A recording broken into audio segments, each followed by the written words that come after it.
कौन कौन से उपन्यास हुए हैं? जैनेन्द्र कुमार हो गया। अच्छा, जैनेन्द्र कुमार का जो उपन्यास है महत्वपूर्ण त्यागपत्र, उसके बारे में कुछ हुआ है?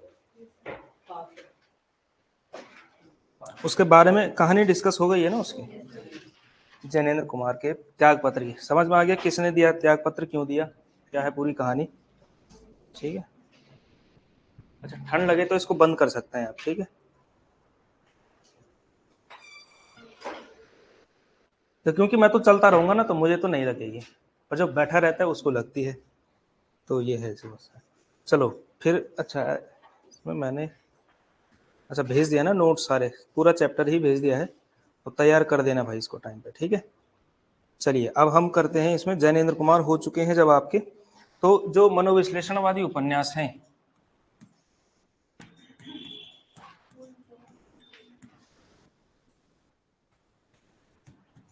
मनोविश्लेषणवादी उपन्यास,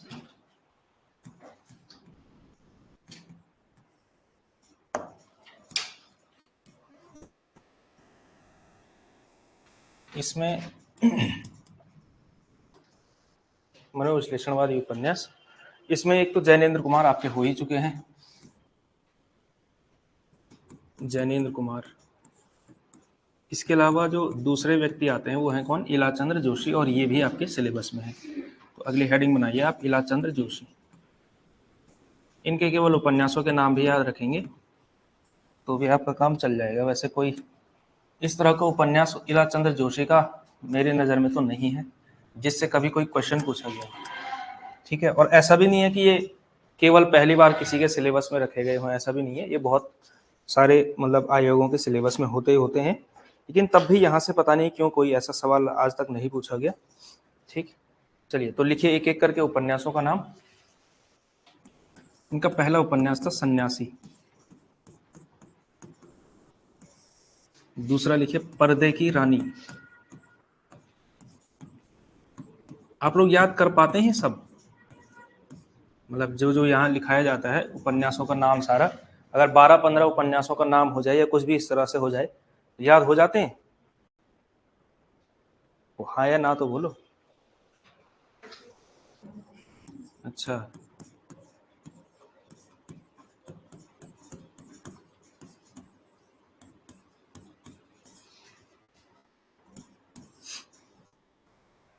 वैसे एक तरीका और हो सकता है पढ़ने का, कि क्या किया जाए, जैसे जब बहुत याद नहीं हो तो कुछ कर दिए जाएं याद, ठीक है। तो कुछ एक टाइम तक याद कर लिए तो वो आपके दिमाग में फिट बैठ जाते हैं, ठीक। एक टाइम उसके बाद पढ़ लिया, उसके बाद उसमें बाकी चीजें फिर ऐड ऑन कर सकते हैं, बाद में फिर से कुछ और चीजें पढ़ ली तो फिर वो कंप्लीट हो जाता है टॉपिक। इस तरह से भी किया जा सकता है, ठीक है। जैसे अगर किसी के 12 उपन्यास हैं, आपने 7-8 एक बारी में याद कर लिए, रह गए 5-6, तो वो एक बार में फिर याद कर लिए, इस तरह से भी किया जा सकता है। बट इसमें ये तब हो सकता है जब आपके पास या तो आप 5 से 6 घंटे पढ़ाई कर रहे हो। कितना पढ़ रहे हो ये बताओ अब? आधा घंटा, 1 घंटा, 2 घंटे? अच्छा, थोड़ा बहुत पढ़ लेते हैं कभी कभी, किताब खोल दी। कितना पढ़ते हैं? हर किसी का अपना अपना अलग अलग होगा, लेकिन ऑन एन एवरेज आप कितना पढ़ते हैं? गिनते ही नहीं है आप, इतना पढ़ते हैं। हाँ बताओ भाई, कोई तो बताओ, किसी को तो पता होगा वो कितने घंटे पढ़ता है। इतना अनगिनत समय पढ़ रहे हैं क्या? रात दिन पढ़ ही रहे हैं खाली, और कुछ नहीं कर रहे हैं?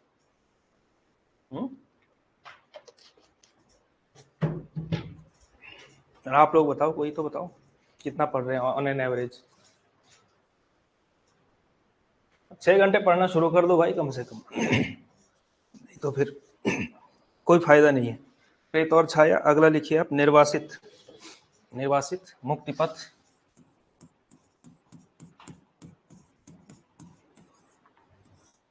निर्वासित, जो लिखिए मुक्तिपथ।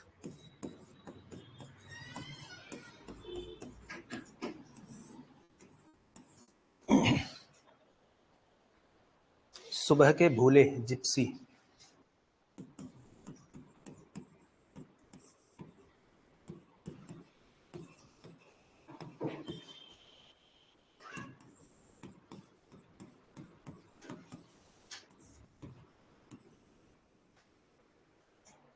जिप्सी, जहाज का पंछी, ऋतु चक्र, भूत का भविष्य।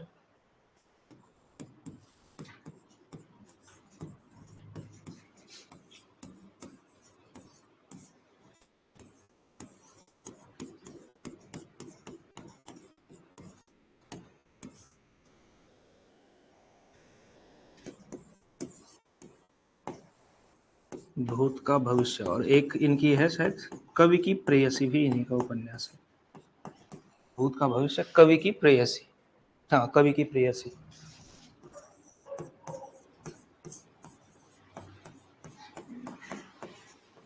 और कालक्रम भी यही है, ये चीजें आपको लिखाई जाती हैं कालक्रम से ही करवाई जाती है।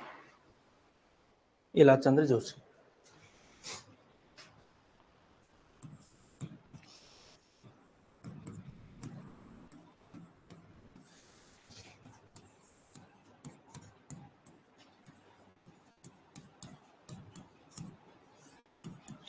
ये है इलाचंद्र जोशी के उपन्यास, ठीक है। इसके अलावा आपके सिलेबस में तो अज्ञेय का नाम नहीं है, मतलब कहानी और उपन्यास, कथा साहित्य में अज्ञेय का नाम नहीं है। लेकिन इसका मतलब ये नहीं है कि अज्ञेय के उपन्यासों से कुछ पूछे जाने की संभावना ना हो सकता है पूछा जाए। क्योंकि अगर देखा जाए, जैसे जो 10 उपन्यास अगर आप गिने कि जो बड़े महत्वपूर्ण उपन्यास हो हिंदी के पूरे साहित्य में, ठीक है, मतलब आप सबसे पहला महत्वपूर्ण उपन्यास आप ले सकते हैं कौन सा, एक लीजिए आप परीक्षा गुरु ले लीजिए, क्योंकि उसको पहला उपन्यास माना जाता है, तो उस पूरे युग का एक प्रतिनिधि उपन्यास परीक्षा गुरु हो सकता है। इसके बाद फिर प्रेमचंद के उपन्यासों में 2 उपन्यास मेरे, मतलब है तो बहुत सारे उपन्यास लिखे हुए, लेकिन गोदान का सबसे ज्यादा महत्व है, पूरे हिंदी में सबसे ज्यादा महत्व गोदान का है। इसके अलावा अगर आगे आप बढ़ेंगे तो जैसे झूठा सच का बहुत महत्व है, ऐसे ही शेखर एक जीवनी का बहुत बड़ा महत्व है, ऐसे ही, ठीक है। राग दरबारी एक अपनी तरह का उपन्यास है, बाण भट्ट की आत्मकथा हो गया। इसके बाद जैसे जैसे आगे चलते हैं, जैसे मन्नू भंडारी का आपका बंटी बहुत महत्वपूर्ण उपन्यास है। तो ऐसे 10-12 उपन्यास जो अपने अपने आप में एक पूरा मतलब संसार रचते हैं, अलग तरह का उपन्यास हो, उनका महत्व खूब होता है। तो शेखर एक जीवनी जो उपन्यास है, अगर इन सारे पूरे मनोविश्लेषणवादी उपन्यासों में जो सबसे महत्वपूर्ण उपन्यास है वो शेखर एक जीवनी है। और शेखर एक जीवनी किसका है?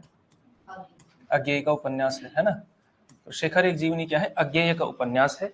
लेकिन अज्ञेय आपके सिलेबस में नहीं है, लेकिन तब भी आपको क्या करना चाहिए, शेखर एक जीवनी के बारे में थोड़ा बहुत पता होना ही चाहिए, ठीक है। चलिए, तो इसमें अब अगला लिखिए आप अज्ञेय का नाम, सेकंड है अज्ञेय।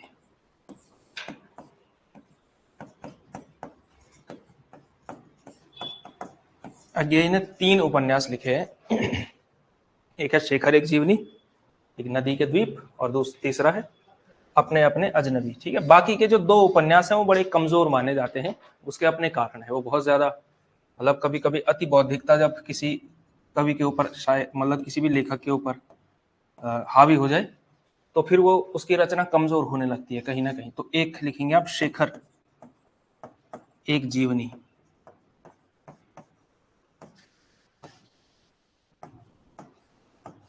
शेखर एक जीवनी। दूसरा लिखेंगे आप नदी के द्वीप, नदी के द्वीप नाम से इनकी कविता भी है। और तीसरा लिखेंगे आप अपने अपने अजनबी।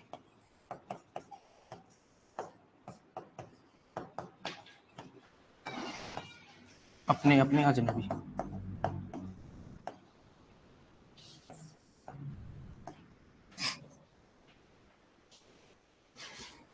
शेखर एक जीवनी, नदी के द्वीप और अपने अपने अजनबी। वैसे शेखर एक जीवनी के 2 हिस्से प्रकाशित हुए थे, पहला एक 1940 में और दूसरा 1944 में, ठीक है। तो ये भी आप चाहे तो कर सकते हैं, इसका थोड़ा सा आपको याद रह सकता है 1940, और जो सेकंड पार्ट था इसका वो 1944 में प्रकाशित हुआ था। तो ये है शेखर एक जीवनी अज्ञेय के उपन्यासों में। वैसे तो बहुत कम संभावना है कि यहाँ से शेखर एक जीवनी के अंदर से सवाल पूछा जाए, लेकिन तब भी क्या पता कोई ऑप्शन वगैरह एलिमिनेट करने में काम आ जाए, कभी पात्र से सवाल पूछा जा सकता है। तो इसके आप 1-2 पात्रों का नाम जरूर याद रखेंगे। इसमें जो पात्र है, एक तो शेखर है, शेखर, और इसमें जो नायिका है उसका नाम है शशि, शेखर और शशि।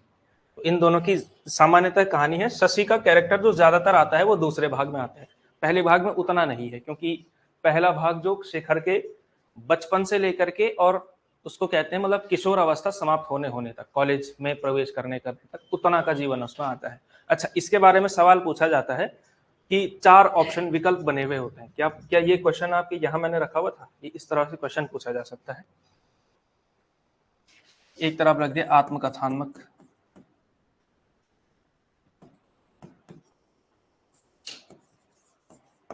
जीवनी परक,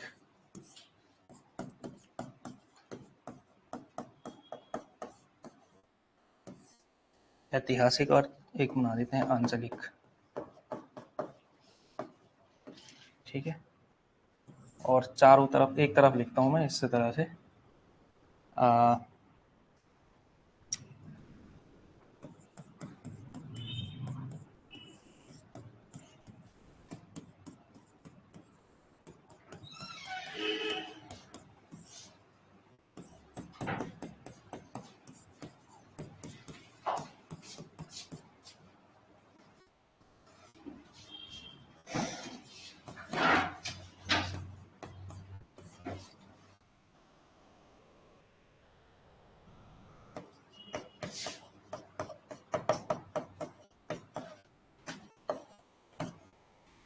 मैच करना है। एक तरफ मतलब उपन्यास का प्रकार है, दूसरी तरफ उपन्यास का नाम है कि कौन किस में सूट करेगा। थोड़ा सोचो इसके बारे में 30 सेकंड, शकल देखो इस पूरे सवाल की कैसे कैसे है। एक तरफ उपन्यास मतलब उपन्यास का प्रकार, दूसरी तरफ वो, और बेस्ट सूट करना है आपको, मेल कराना है कि कौन किसके अंदर आएगा। ठीक है, चारों का नाम सुना हुआ आपने? हौलदार उपन्यास का नाम सुना हुआ है? किसका है? शैलेश मटियानी का उपन्यास है। ठीक है, नहीं पढ़ा है तो अभी आएंगे आंचलिक उपन्यासों में। तो चलिए, अब तो एक का तो उत्तर ही बता दिया मैंने मजाक मजाक में, आंचलिक उपन्यास।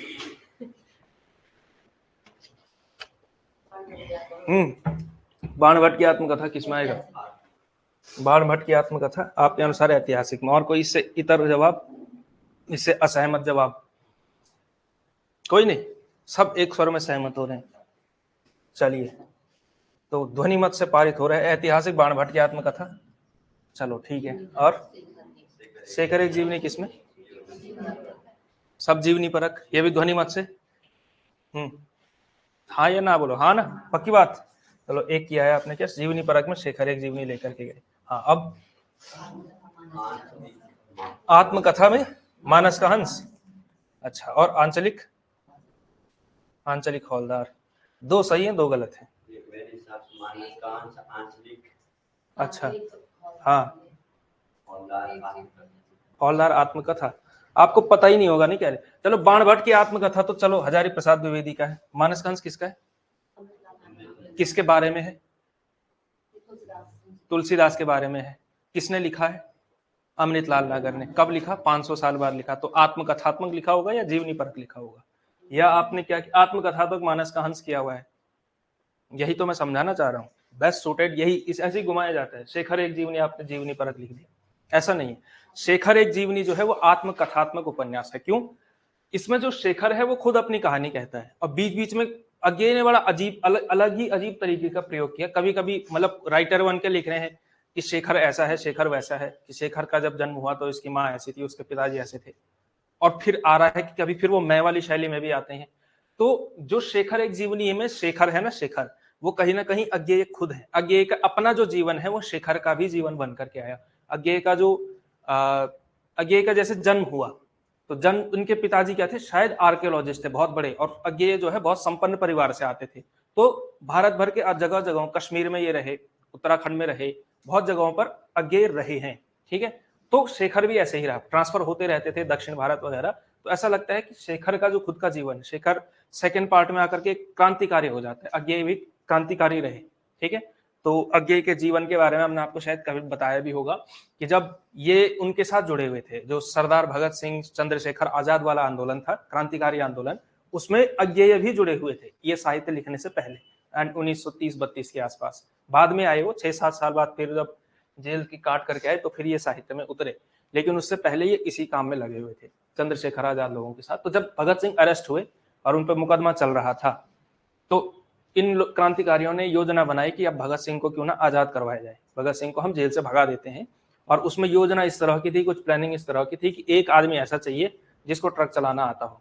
ठीक है, तो ट्रक चलाना सीखा गया, अज्ञेय ने सीखा था वो ट्रक चलाना, ठीक है, और 2 दिन में सीखा था।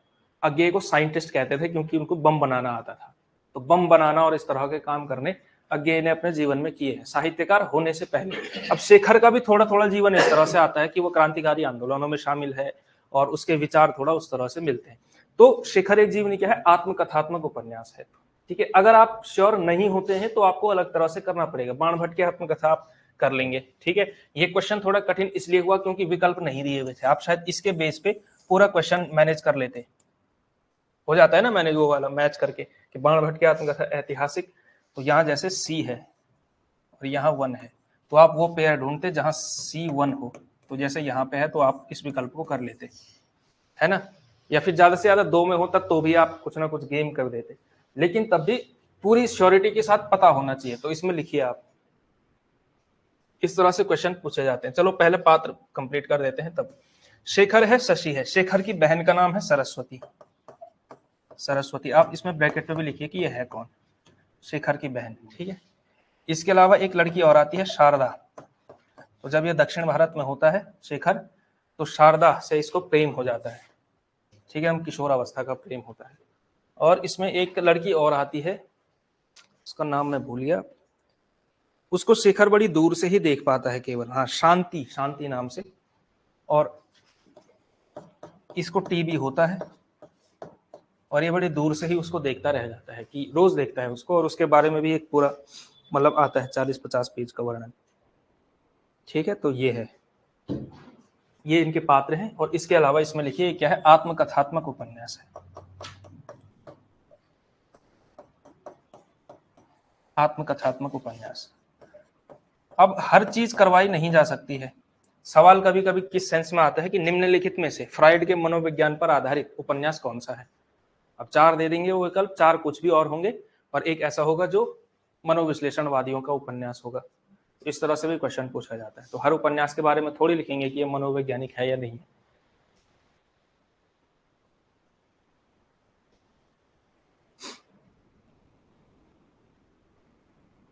हो गया, ये पात्र लिखे होंगे आपने फटाफट। आत्मकथात्मक उपन्यास है, इसमें बस इतना ही जानने की जरूरत है। शेखर के रूप में खुद अज्ञेय है, हालांकि कई लोगों ने कहा कि अज्ञेय की ही कहानी है, हालांकि अज्ञेय ने कहा कि शेखर, उन्होंने फिर मतलब 2 टूक बात कहना कहते हैं ना, कि 2 मतलब बातें कह देना, उसमें उन्होंने कहा कि शेखर मैं हूं भी और नहीं भी हूं, यानी कि क्या है, कुछ कुछ तो मेरे जीवन का है, वो हर साहित्यकार का होता है। उन्होंने अपना डिफेंस ऐसे किया शेखर को खुद से अलग करने के लिए। कई लोग लिटरली ना ले लें, हिंदी में बड़ी एक दिक्कत है, हम समझते हैं कि हिंदी के जो मतलब आलोचक हैं वो कभी कभी ऐसी मूर्खताएं करते हैं जिसकी कोई हद ही नहीं होती। अब जैसे आषाढ़ का एक दिन आएगा नाटक, किसका नाटक है आषाढ़ का एक दिन, मोहन राकेश का, हाँ। तो मोहन राकेश का जब आषाढ़ का एक दिन आएगा तो उसमें जो पात्र आता है मल्लिका, उसके बारे में कई लोगों ने बड़ा गलत एजम्पशन किया, तो दूसरे संस्करण की भूमिका में लिखना पड़ा था मोहन राकेश को कि ऐसा नहीं है भाई, ऐसा है, ठीक है। तो वो जो है आता है इसमें। कई लोगों ने कहा कि विलोम की शादी हुई है मल्लिका से, तो मतलब इतना मूर्खतापूर्ण किसी का कैसे विवेचन हो सकता है, ठीक है। जैसे एक और सवाल पूछा जाए आपसे इसी बीच,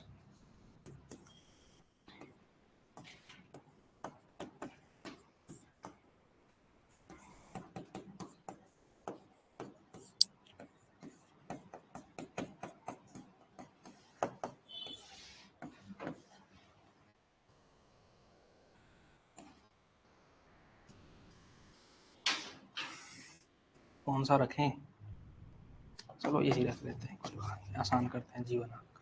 पूर्णतः किसान जीवन पर आधारित, इनमें से किसान जीवन पर आधारित प्रेमचंद का उपन्यास कौन सा है। कर्मभूमि, सब सहमत हैं इस पे। निर्मला अलग है, सेवा सदन, गबन, इन सब के बारे में थीम पता होनी चाहिए, ठीक है। कभी कभी सवाल इस तरह से भी आता है कि पूर्णतः किसान जीवन पर आधारित कौन सा है, और 4 विकल्प ऐसे होंगे जो घुमाने वाले होंगे। प्रेमाश्रम रख देगा वो, कर्मभूमि रख देगा, और मतलब गोदान से अलावा 2 और रख देगा, ठीक है। तो इन सारे विकल्पों में से भी जैसे अगर रंगभूमि आए, रंगभूमि, कर्मभूमि, कायाकल्प, ये 3 विकल्प हो, तो सबसे ज्यादा करीब उनमें से प्रेमाश्रम एक उपन्यास है उनका जो बहुत शुरुआती, वो भी पूरी तरह से किसान जीवन पर आधारित है, ठीक है। तो बहुत सारे उपन्यास इनके मैक्सिमम उसी तरह से हैं, लेकिन कभी कभी इस थीम पर बेस्ड क्वेश्चन पूछे जा सकते हैं इस पर। अच्छा, इसके अलावा एक जो आपके अंतिम इसमें आते हैं डॉक्टर देवराज, तो आगे देवराज, इनके 2 उपन्यासों का नाम आप लोग लिख लीजिए। एक तो अजय की डायरी है, एक है पथ की खोज, ये आप नहीं भूलेंगे, पथ की खोज। और दूसरा जो महत्वपूर्ण उपन्यास है, शायद डायरी शैली में लिखा गया, ये हिंदी का पहला उपन्यास है, अजय की डायरी।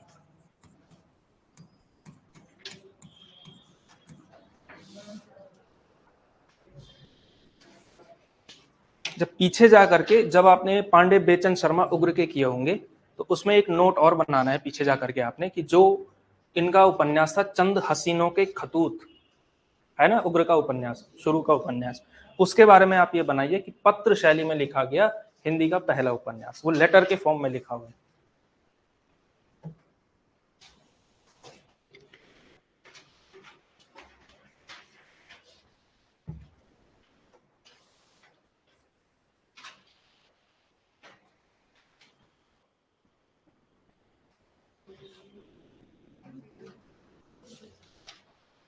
कर दिया? चलिए, अब आते हैं हम किस पर, एक ऐतिहासिक उपन्यासों को पहले कर देते हैं। ऐतिहासिक उपन्यास,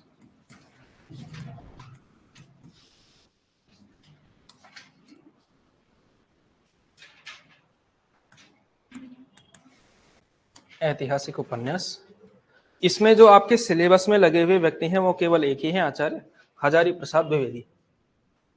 सिलेबस के व्यक्ति तो वही हैं, हजारी प्रसाद द्विवेदी। लेकिन इसके अलावा जो एक दो नाम और इसमें देखे जाते हैं, एक तो है आपके वृंदावन लाल वर्मा, वृंदावन लाल वर्मा। इसके अलावा सेकंड वृंदावन लाल वर्मा, इसके अलावा चतुर्सेन शास्त्री हो चुका है शायद ना, प्रेमचंद युग में ही कर दिया था उसको, हालांकि वो आते हैं ऐतिहासिक। चतुर्सेन शास्त्री हो गया, जरा पीछे जा करके देखो, वैसे तो पता होना चाहिए आपको कि क्या हो गया क्या नहीं हुआ, हो गया ना, तो उसको फिर नहीं लिखते हैं। तीसरा अगला लिखिए आप, हजारी प्रसाद द्विवेदी, दो ही बहुत है, मतलब है तो वो भी।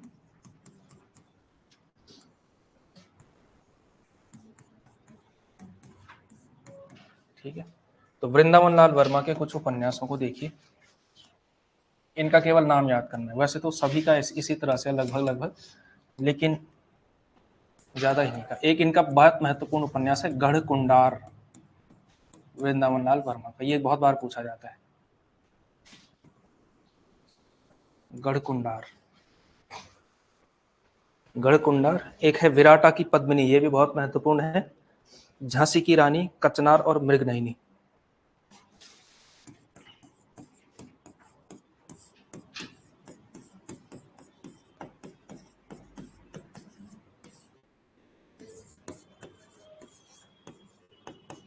झांसी की रानी,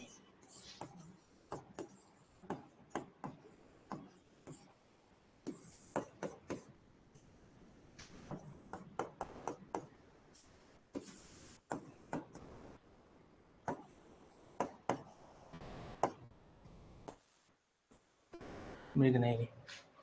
अब आते हैं हम किस पर, आचार्य हजारी प्रसाद द्विवेदी पर। ये आपके सिलेबस के हैं, इनके उपन्यासों के बारे में थोड़ा गहरे तक पढ़ना पड़ेगा आपको। ज्यादातर इसमें थीम बेस्ड आता है, ऐतिहासिक उपन्यासों से जो सवाल पूछा जाता है वही आता है कि ये किस समय का उपन्यास है, किस काल का उपन्यास है।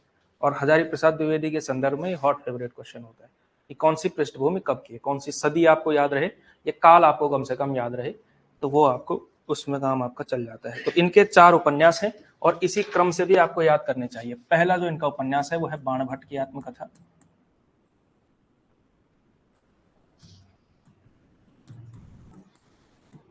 शायद 1946 में लिखा गया था जहां तक मुझे याद है, बाणभट्ट की आत्मकथा। ठीक है, लेकिन शेखर के बाद ही लिखा हुआ था, इतना मुझे पता है।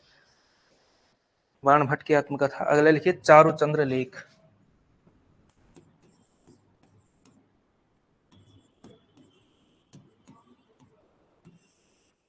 तीसरा लिखिए पुनर्नवा, और अनामदास का पोथा।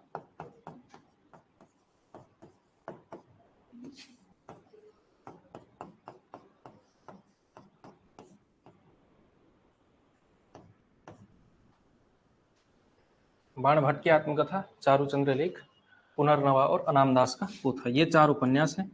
कालक्रम सहित याद रखेंगे तो अच्छा रहेगा, क्योंकि देखो ये जो छोटे छोटे होते हैं ना, जिन्होंने 4 उपन्यास 5 उपन्यास इस तरह से लिखे, यहाँ से सवाल ज्यादा आ सकते हैं। कालक्रम वाला क्वेश्चन आ जाए क्या पता यहाँ से, क्योंकि 4 है, परफेक्ट 4 ही चाहिए होते हैं उनको, है ना, परफेक्ट मिलता है उनको इस तरह का आदमी।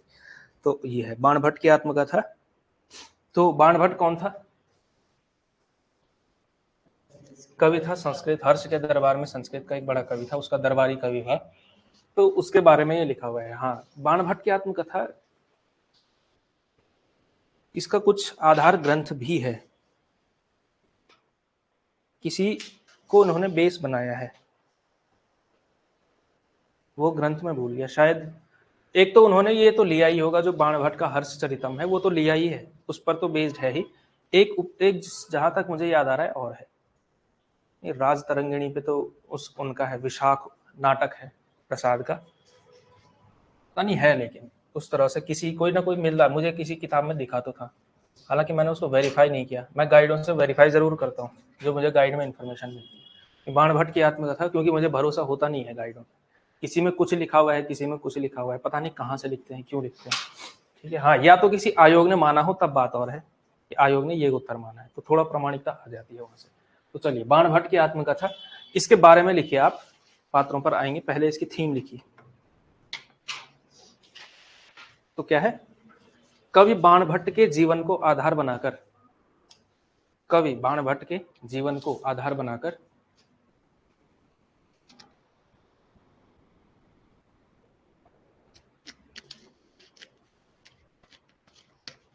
राजा हर्षवर्धन के समय की, आधार बनाकर राजा हर्षवर्धन के समय की राजनीतिक सामाजिक एवं, राजनीतिक होती है सामाजिक होती है, राजनीतिक सामाजिक एवं सांस्कृतिक परिस्थितियों का चित्रण किया गया है। राजनीतिक सामाजिक एवं सांस्कृतिक परिस्थितियों का चित्रण किया गया है। इसके अलावा इसमें एक और थीम है, यह प्रेम के उदात्त स्वरूप, यह प्रेम के उदात्त स्वरूप को प्रस्तुत करता है। यह भी कभी कभी आ सकता है क्वेश्चन, यह प्रेम के उदात्त स्वरूप को प्रस्तुत करता है।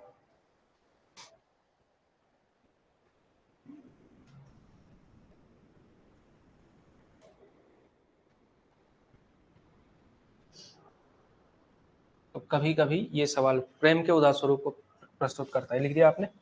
तो इसमें कभी कभी ये सवाल पूछ लिया जाता है बाणभट्ट या फिर जैसे मैच वाला क्वेश्चन ही पूछ लिया, कैसे भी पूछ लिया कि प्रेम का उदात्त स्वरूप, जैसे 4 इस तरह से क्वेश्चन बने। एक वैसे एक उपन्यास और है, कहीं आप थोड़ा मतलब ऊपर कहीं से आप जो बीच में ऊपर से हाशिया बचता है या नीचे नोट वगैरह बना करके, वैसे तो आपको 2 पेन यूज करने चाहिए कम से कम, दूसरी पेन से आप कम से कम हाईलाइट वाली चीज लिख सकते हैं। जैसे एक उपन्यास का नाम आप मत भूलना, पहला गिरमिटिया, किसका उपन्यास है?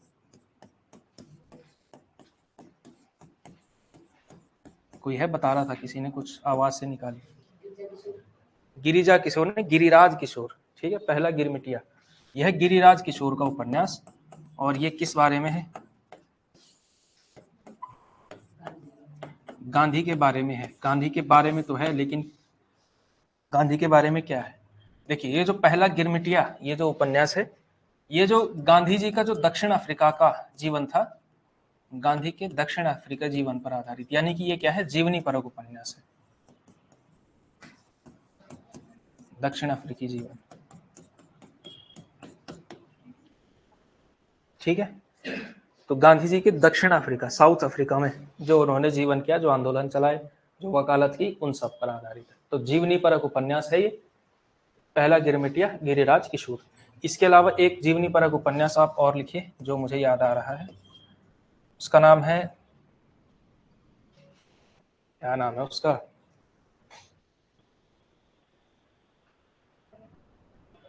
अभी जैसे आएगा बताऊंगा आपको। एक तो आवारा मसीहा है, लेकिन आवारा मसीहा शायद क्या है, जीवनी ही ज्यादा है, उपन्यास उसको माना जाना चाहिए, नहीं नहीं मानते हैं शायद। आवारा मसीहा शरद चंद्र के बारे में, किसका उपन्यास है, मतलब किसकी रचना है? आवारा मसीहा, विष्णु प्रभाकर, आवारा मसीहा विष्णु प्रभाकर। कम से कम रचनाकार तो आप लोग रट के चलो, जैसे खटाक से आना चाहिए मुंह के अंदर, यहाँ से जवाब मिलना चाहिए। चलिए, तो बाणभट्ट की आत्मकथा के पात्र, एक तो खुद बाणभट्ट है, और बाणभट्ट का जब परिवार का वर्णन आता है कि बाणभट्ट किस परिवार से आता है, तो ये तो खुद को मतलब इसके परिवार में बाणभट्ट को मतलब इस उपन्यास के अनुसार माना जाता है कि बड़ा नालायक लड़का निकल गया है, क्योंकि इनके घरों में क्या होता है, इनके तो तोते जो होते हैं, इनके घरों में जो तोते पलते हैं, जो जानवर पलते हैं, वो भी संस्कृत में पाठ करते हैं, वेद के ज्ञाता है, शास्त्रों के ज्ञाता है। तो इसके जब ये अपने पिता के बारे में बताता है, शुरू के ही वर्णन में बताता है कि मेरे जो पिताजी हैं वो क्या करते थे कि उनका जो है शुरू का जब डेली का रूटीन है तो रोज हवन करना है, और हवन करेंगे तो पसीना आएगा, तो जब पसीना आता है तो उसके बाद क्या होता है, पसीना मतलब उस हवन के बाद जब वो क्लास में जाते हैं, अपनी बच्चों को शास्त्र सिखाते हैं, पढ़ाई कराते हैं, तो उस जगह पर बैठे हुए ही मतलब बैठते बैठते पढ़ाते पढ़ाते ही उनकी जो स्वेद ग्रंथियां थी वो सूखती थी, यानी कि जो पसीना सूखता है वो कब सूखता है, पढ़ाते समय सूखता है। इस तरह का माहौल उसके घर में, वो अपने पिताजी का वर्णन इस तरह से देता है। और फिर वो अपने मतलब अलग कॉम्प्लेक्स सा नजर आता है खुद को, क्योंकि वो रचनाकार है, आवारा है, मतलब प्रतिभाशाली बहुत है, लेकिन वो थोड़ा जुगाड़ में लगा रहता है कि थोड़ा राजा का वो मिल जाए, आश्रय मिल जाए, थोड़ा इस तरह से। तो इस तरह का चित्रण आपको बाणभट्ट का कैरेक्टर उसमें दिखाई देता है। बहुत कठिन प्रकार का उपन्यास है और बड़ा उबाऊ किस्म का उपन्यास है। मतलब दो उपन्यास ऐसे मैंने पढ़े हैं, एक बाणभट्ट की आत्मकथा और एक शेखर एक जीवनी के शुरू की 50 पेज। मुझे लगा कि वैसे पता नहीं क्या ऐसा हो रहा है, ठीक है। हाँ, दिव्या जो उपन्यास है यशपाल का, शुरू का 1-2 पेज में, क्योंकि उसके मतलब लैंग्वेज इस तरह की, उस माहौल में ढलना पड़ता है, जो जिस तरह के वो वर्णन करते हैं कि मतलब थोड़ा संस्कृत निष्ठ है, बहुत ज्यादा है, क्योंकि प्रगतिवादी उपन्यासकारों का ज्यादातर ये माना जाता है कि बड़ी सीधी सपाट भाषा में लिखते हैं। लेकिन जो दिव्या उपन्यास लिखा हुआ है उसमें यशपाल ने दिखाया कि हम मार्क्सवादी हैं तो क्या हुआ, अपनी पे आ जाएं, तो हमको भी आता है ऐसा लिखना। तो ऐसा लगता है दिव्या में यही साबित करने की उन्होंने कोशिश की है। तो दिव्या, लेकिन बाद में समझ में आने लगता है जब आप उस माहौल में ढलते हैं, जैसे जैसे आपका दिमाग बनता है। लेकिन बाणभट्ट का उपन्यास, ये जो बाणभट्ट की आत्मकथा है, शायद जब मैं थोड़ा बूढ़ा हो जाऊंगा, उसके बाद जब आदमी बूढ़ा होता है तो उसको बोरिंग चीजें ज्यादा ठीक लगने लगती है ना, तो उस समय पे शायद वो लगने लगे, बाणभट्ट की आत्मकथा अच्छा लगने लगी। लोग तो बहुत तारीफ करते हैं, मुझे तो नहीं लगा कुछ खास ऐसा। बाणभट्ट की आत्मकथा, तो बाणभट्ट एक खुद पात्र है, इसका मुख्य पात्र है, और इसके अलावा इसमें 2 कैरेक्टर्स और आती हैं जो मतलब मान सकते हैं बाणभट्ट से ही एसोसिएट। एक है निपुणिका, और क्योंकि ये हर्ष के समय का है तो 7वीं 8वीं सदी, 7वीं सदी यानी कि, तो निपुणिका, और इस समय पे प्राकृत भी चलती थी, तो इसी का नाम क्या है, न्यूनिया भी इसी का नाम है। तो ये नाम आए चाहे वो नाम आए, रोचक उपन्यास तो नहीं कहा जा सकता इसको। बाणभट्ट, निपुणिका, और एक और आती है भट्टिनी। और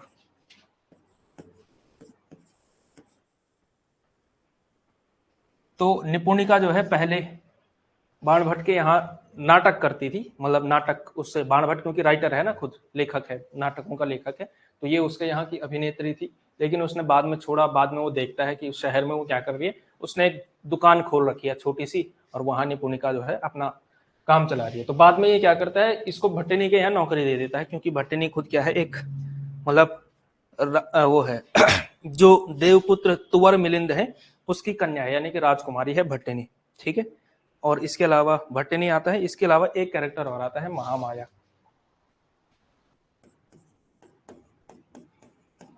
तो ज्यादातर ये जो उपन्यास घूमता है इन तीनों के ही आसपास घूमता है, क्योंकि प्रेम का उदात्त स्वरूप यही आपको दिखेगा, बाणभट्ट, निपुणिका और भट्टिनी के बीच, ठीक है। ये दोनों बाणभट्ट से प्रेम करती हैं, और बाणभट्ट किसी से प्रेम नहीं करता, मतलब किसी से भी नहीं, बाणभट्ट खाली खुद से प्रेम करता है। आपको सिमिलैरिटी दिखेगी बाणभट्ट में और आषाढ़ का एक दिन के कालिदास में, दोनों सेम तरह के पीस है। अगला लिखिए चारुचंद्र लेख।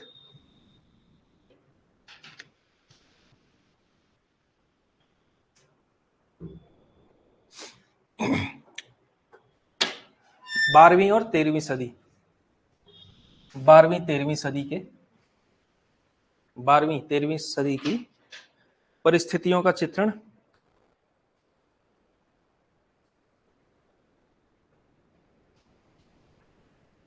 तुर्क एवं भारतीयों के मध्य। अब तुर्क जो शब्द है वो यूज किया जाता था उस समय पे किस समय पे? जब मध्यकाल था। तुर्क जो शब्द यूज किया जाता था वो टर्की के लोगों के लिए नहीं करते थे। तुर्क का मतलब होता था मुसलमान, ठीक है। तो ये आपको ध्यान रखना है। तो इसमें लिखिए आप, हाँ, तुर्क एवं भारतीय शासकों के मध्य युद्ध के वर्णन के साथ, तुर्क एवं भारतीय शासकों के मध्य युद्ध के वर्णन के साथ, युद्ध के वर्णन के साथ भारत की पराजय के कारणों, भारत की पराजय के कारणों का विवेचन किया गया है। भारत की पराजय के कारणों का विवेचन किया गया है। और जो ये उपन्यास में इसके जो मतलब कारण इन्होंने बताए हैं वो यही, ज्यादातर यही बताया कि धार्मिक पाखंडों में, कर्मकांड में, रूढ़ियों में, इन सारी चीजों में ही पूरा समाज लगा हुआ है। कोई मतलब नाथ पंथियों की तरह कुंडली फोड़ने में जिसको ज्यादा विश्वास है, कुंडलिनी जगाओ और 6 चक्र जगाओ, उसमें उसी में व्यस्त है।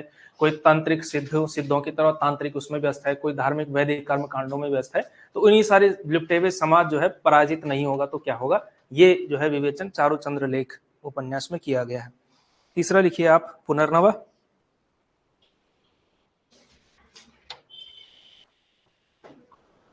पुनर्नवा इसमें लिख गुप्त वंश, ये गुप्त वंश के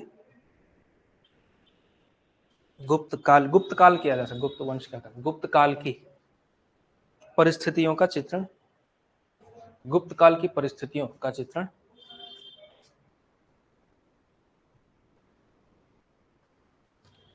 ठीक है।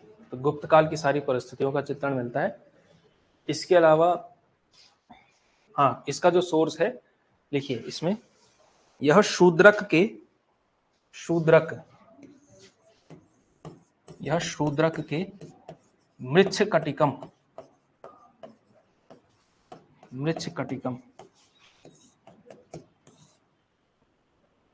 शूद्रक के मृच्छकटिकम की कुछ घटनाओं को आधार बनाकर लिखा गया उपन्यास है। तो इसका जो सोर्स मिलता है कहानी का वो यहाँ है, मृच्छकटिकम की कुछ घटनाओं को आधार बनाकर लिखा गया।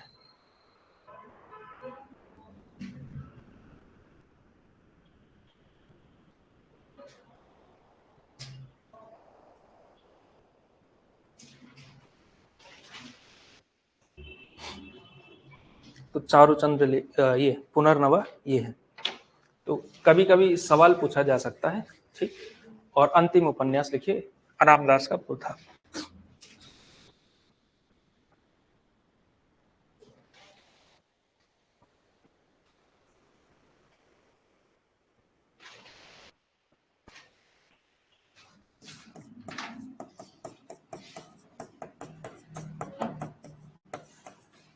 औपनिषदिक युग की परिस्थितियां, युग की परिस्थितियों का चित्रण।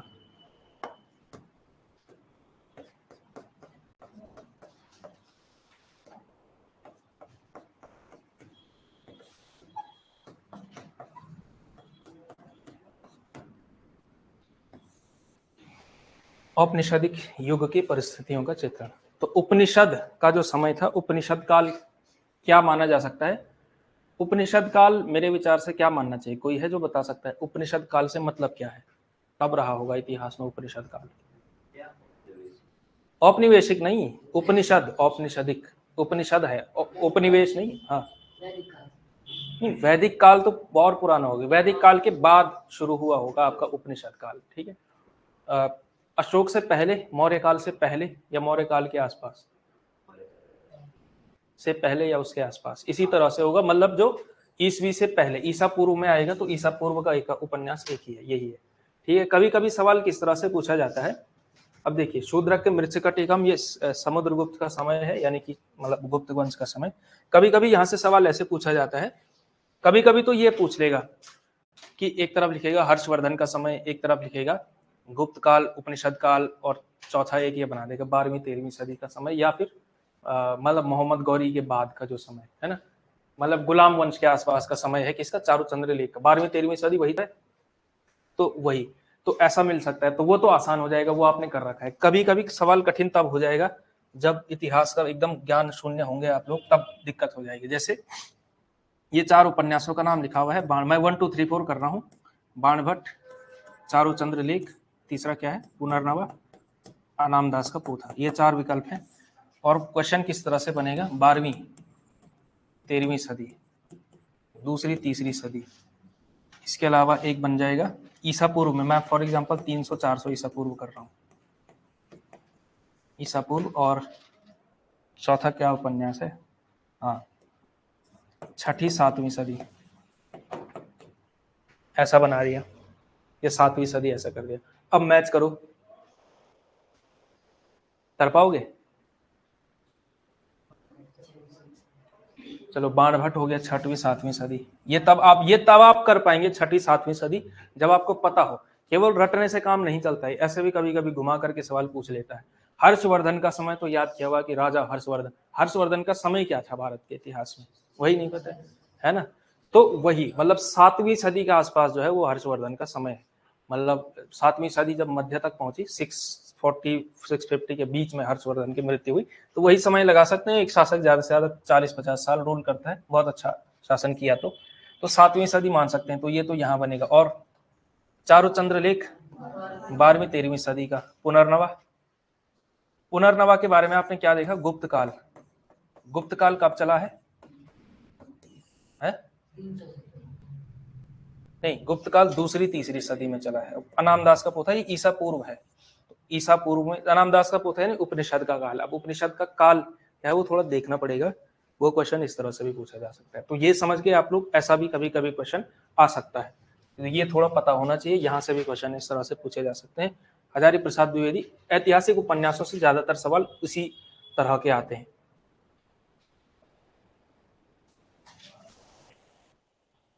तो ऐतिहासिक उपन्यास भी इसी के साथ आपके कंप्लीट होते हैं। इसके बाद हम आते हैं सामाजिक यथार्थवादी उपन्यास। मनोविश्लेषणवादी हो चुके, सामाजिक यथार्थवादी उपन्यास।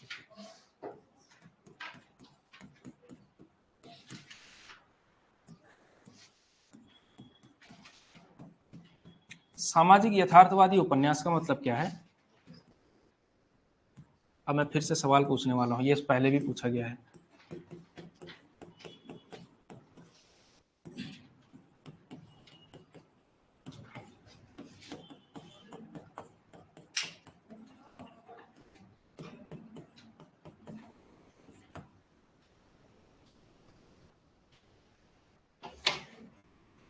अब बताओ इसके बारे में क्या है। एक है सामाजिक यथार्थ, एक है समाजवादी यथार्थ।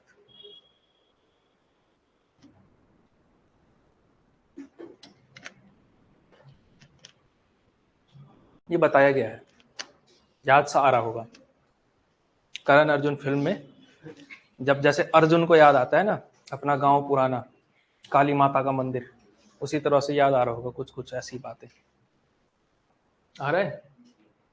कुछ तो पता होगा, बताओ कोई कुछ बताना चाहे तो। जवाब होगा, सबके पास कुछ ना कुछ जवाब होता है, ऐसा होता ही नहीं है कि आपके पास जवाब ना हो। जिस दिन अल्टी का पेपर होगा उस दिन देख लेना आप लोग क्या कहेंगे, सर 100 नंबर का पेपर था, 87 अटेम्प्ट कर दिए हैं, और यहाँ 50 क्वेश्चन पूछे जाए अगर एक हफ्ते में, तो 10 का जवाब भी नहीं मिलता है। बताओ सामाजिक यथार्थ क्या है? नहीं, समाजवादी यथार्थ, सामाजिक यथार्थ दोनों में से कोई सा भी। हाँ, मार्क्सवाद से संबंधित है, ठीक है, यही जवाब है, बस हो तो गया।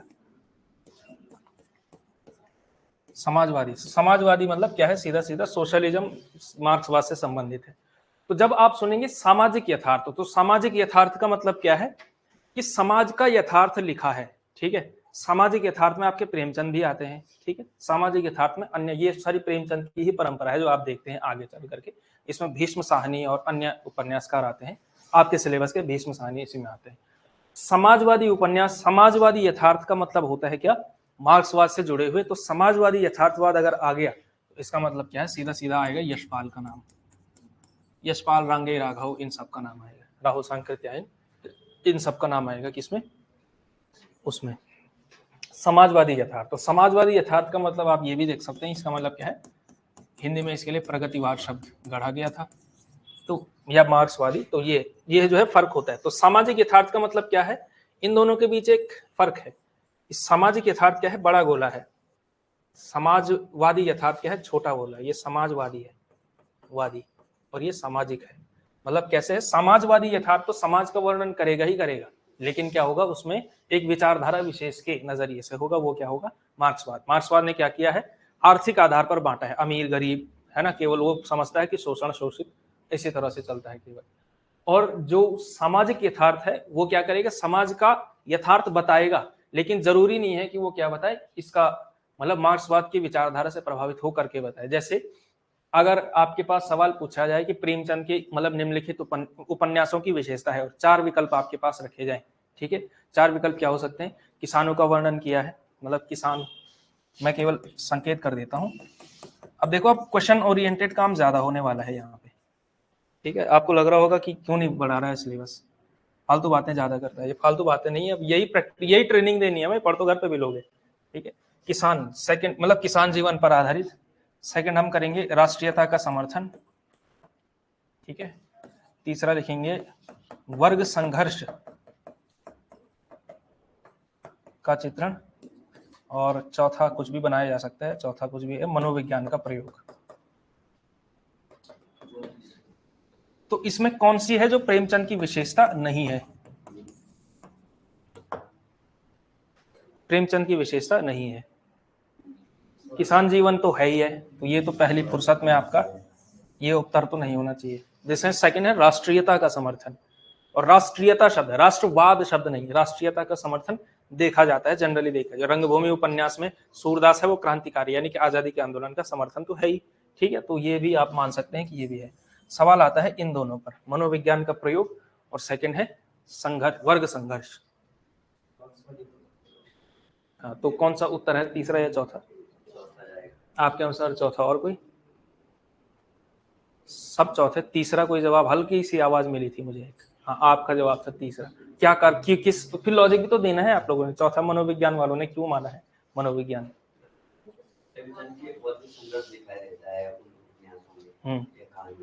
हाँ, और फिर मनोविज्ञान, इसका मतलब यह है कि मनोविज्ञान नहीं दिखाई देता, ये आप कहना चाहते? देखो, यही तो बात है जो समझने वाली है। देखो यहाँ पे बहुत आसपास के शब्द होते हैं। देखो, जो वर्ग संघर्ष है ना, वर्ग संघर्ष जब शब्द जुड़ता है तो मार्क्सवाद से संबंधित शब्द है वर्ग संघर्ष। वर्ग संघर्ष का मतलब ये नहीं है कि अमीर है और गरीब है, केवल इतना। वर्ग संघर्ष मतलब दोनों के बीच कॉन्ट्राडिक्शन होगा, क्रांति का भी आह्वान है वर्ग संघर्ष में, ये चीज है। ऐतिहासिक भौतिकवाद आएगा ही आएगा वर्ग संघर्ष शब्द में, तो मार्क्सवाद से जुड़ा हुआ शब्द है वर्ग संघर्ष। तो इसका मतलब क्या है कि वर्ग संघर्ष आप प्रेमचंद के संदर्भ में शब्द यूज नहीं कर सकते। हाँ, अब यहाँ पे आप शायद कंफ्यूज ये किया होगा कि प्रेमचंद तो मनोविश्लेषणवादी थे ही नहीं, लेकिन शब्द यहाँ पे क्या है, मनोविज्ञान शब्द है, मनोविश्लेषणवाद शब्द नहीं है, ये मनोविश्लेषण शब्द नहीं है, ठीक है। ये इसको हम इस तरह से भी रख सकते हैं, सहज मनोविज्ञान का प्रयोग। तो सहज मनोविज्ञान का प्रयोग आपको प्रेमचंद के यहाँ खूब दिखाई देता है, बहुत दिखाई देता है, ठीक है। मनोविज्ञान मतलब बहुत सूक्ष्म मनोविज्ञान आप देख सकते, जैसे गबन में जो स्त्री मनोविज्ञान है वो बहुत शानदार दिखाई देता है, ईदगाह कहानी में बच्चे का मनोविज्ञान बहुत अच्छा दिखाई देता है।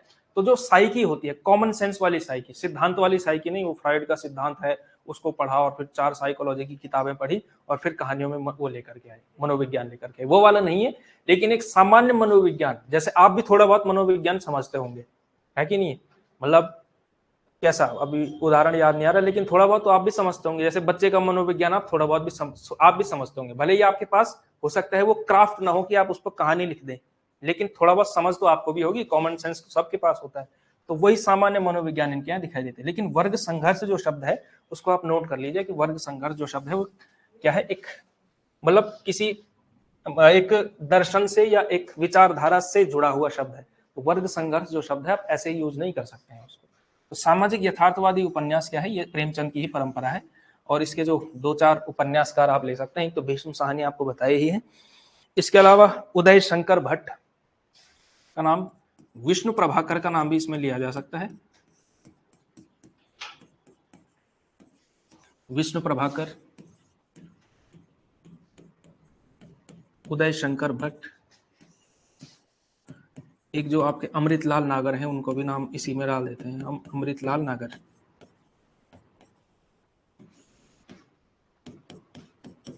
अमृतलाल नागर और भीष्म साहनी, भीष्म साहनी। ये हैं कुछ उपन्यासकार। उपेंद्रनाथ अश्क का भी लिया जा सकता है, वैसे देखा जाए 5वां लिख लो उपेंद्रनाथ अश्क।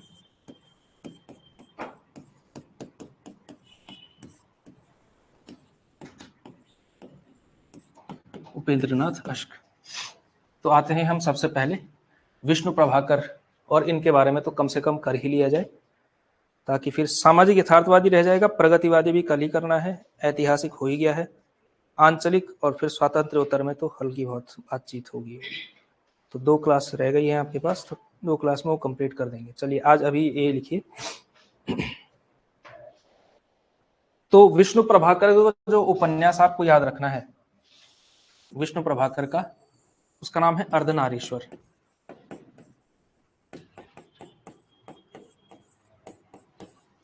अर्धनारीश्वर, ठीक है। हालांकि नोट्स में वो ध ऐसा हो गया, ये गलत लिखा हुआ है, वो टाइपिंग की मिस्टेक है।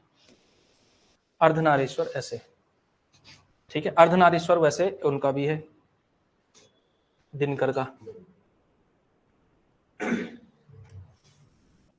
लेकिन वो दिनकर का क्या है, निबंध संग्रह। उदय शंकर भट्ट, उदय शंकर भट्ट के 1-2 लिखिए आप। एक तो इनका था सागर, लहरें और मनुष्य।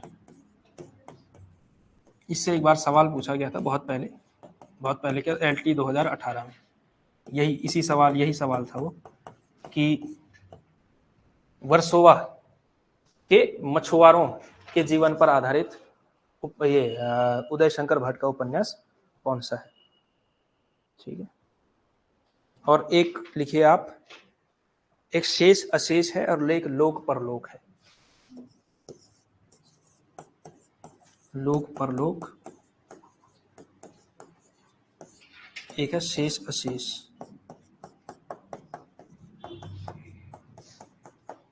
शेष अशेष, ठीक है।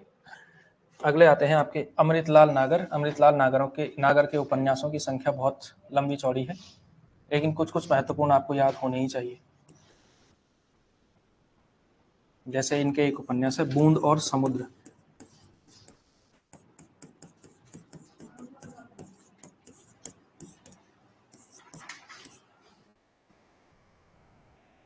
जैसे 1 मिनट, मैंने इसका शॉर्ट्स बनाया था शायद अमृतलाल नागर पे। बूंद और समुद्र, सुहाग के नुपुर,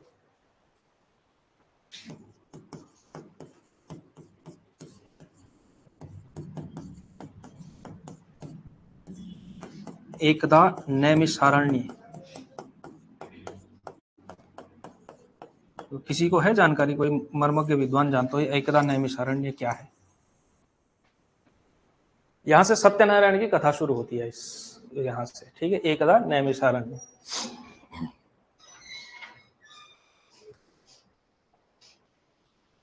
मानस का हंस, ये सारे मैं केवल महत्वपूर्ण लिखा रहा हूं आपको। मानस का हंस पता होगा, मानस का हंस तुलसी के जीवन पर आधारित। अगला लिखिए खंजन नयन।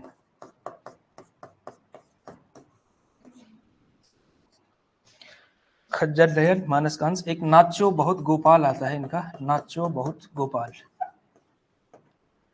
तो वो भी लिखी लो।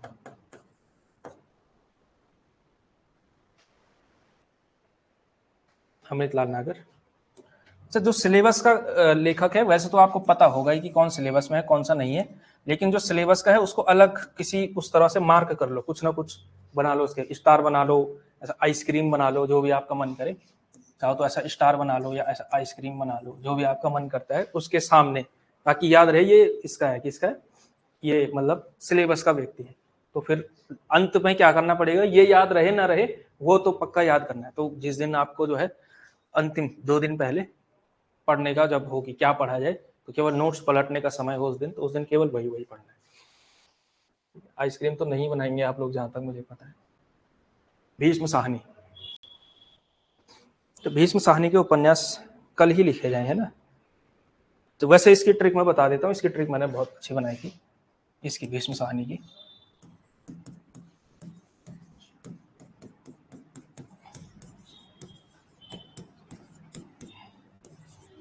नीलोफर हो जाए, बस ये है।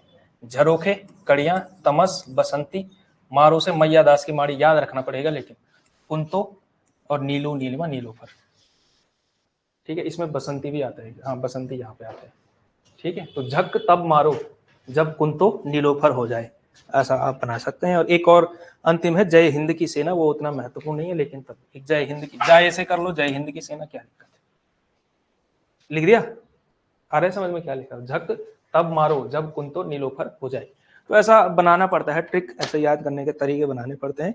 आप लोग हर किसी के बारे में बना सकते हैं, जिनके संख्या याद नहीं हो रही है, कालक्रम याद नहीं हो रहा है, उसकी ट्रिक बना लो। लेकिन ये काम आपको खुद करना पड़ेगा। कौन है ऐसा क्रिएटिव आदमी जो इतना बना सकता है? कोई है जो कर सकता है? कम से कम केवल सिलेबस के करने, बाकियों के नहीं करने।